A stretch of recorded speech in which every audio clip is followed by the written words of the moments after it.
Welcome to the Better Business Bureau, serving New Mexico and Southwest Colorado. This week is Identity Theft Awareness Week, and so we wanted to talk to you a little bit about some statistics that are going on in New Mexico and some things to be aware of.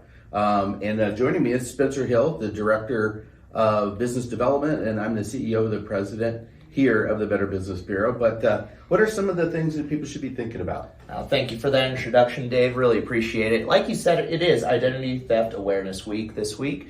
And a lot of people are very concerned about this, but not so many people understand exactly what identity theft entails. There's a lot of different versions of it, and we're going to walk through a few of the questions that you may have to go along with that. I think a lot of people first would wonder, what should you be aware of when you're online, when you want to protect your identity?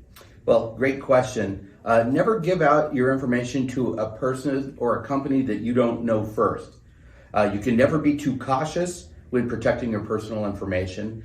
Know who you're dealing with when shopping or divulging information online. If something sounds too good to be true, it typically is. We at the BBB twice a year do an event called the Secure Your ID, which includes document shredding. So personal documents you probably need to save for 3 to 4 years. If it's a company, you probably need to save them for 7 to 10 years. But other than that, you want to destroy them by professionally having them shredded and make sure that they're getting destroyed. Because a lot of times, even your junk mail has information on it, or when you're online, people are phishing and different stuff like that, trying to get your information. But basically, sometimes we take for granted just how important all those little pieces of paper that might have information for somebody to build a profile on you and actually steal your identity and then cause a lot of financial havoc. Identity theft can be a really scary thing, Dave. And I know that a lot of people do go through this, at least in some form or fashion, whether that's phishing on the internet, whether that's getting some sort of fraud coming through your email, phone calls, etc. What are some of the key signs that your identity may have been stolen? Absolutely. Well, you really want to be diligent. You want to make sure that you are looking at your bank statements on a regular basis. A lot of us now, have gone paperless, right? And so sometimes you actually don't think about every month you should be checking your bank statements. Check your credit card very regularly. I go on there and try and check a couple of times a week, because if you see a charge all of a sudden, pop up on there, it gives you time to do it. 71% of most people notice that they've been a victim of identity fraud within the first week. But in a lot of cases, up to 6% of people don't even recognize they've been a victim of fraud for up to a year. Wow. And if you wait a year, it's really hard to get back and get all that information. Especially if you see that stuff on your credit card statement, doesn't necessarily have a lot of information. Sometimes it doesn't even have a phone number. So what are the next steps then, Dave? Your identity's been stolen, you figure that out. What do you do next? Well, there's a couple of things. First off, you can contact your local BBB. You could reach out, file a complaint, let people know what happened.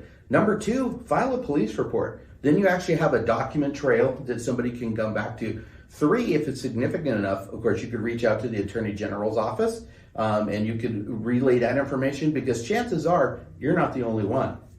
And so when it comes to this identity theft and the losses that come with it, what are some of the data and stats that you've seen over here at the BBB that have surprised you? Well, I guess I shouldn't be surprised, but I still am surprised at the number of people that have become victims. 42% of victims of identity fraud were contacted on Facebook. 33% have experienced a financial account takeover at least once. That's a lot of people. 18% continue to face financial losses as a consequence of identity theft. So being vigilant up front can end up saving you hundreds, if not thousands of dollars. And I do want to remind everybody that this can happen to you at any age. I know Absolutely. That a lot of people think that this is just the older generation that doesn't know technology.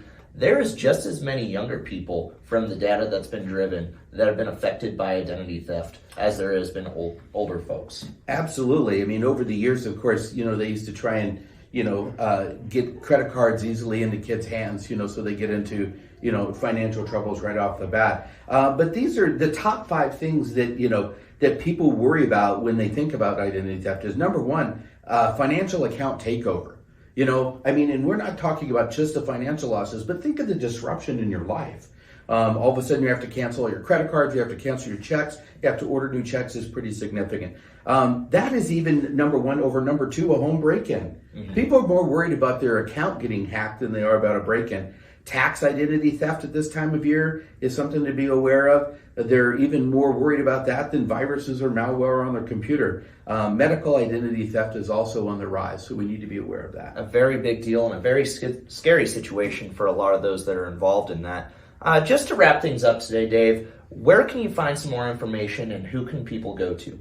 Best way is go to bbb.org. All that information is there on identity theft. Also, some what to do if it happens to you. So if you're like me and you probably retained about 5% of this, you can always go and check it out. You can always give us a call here at the office at 505-346-0110. You can even ask for Spencer.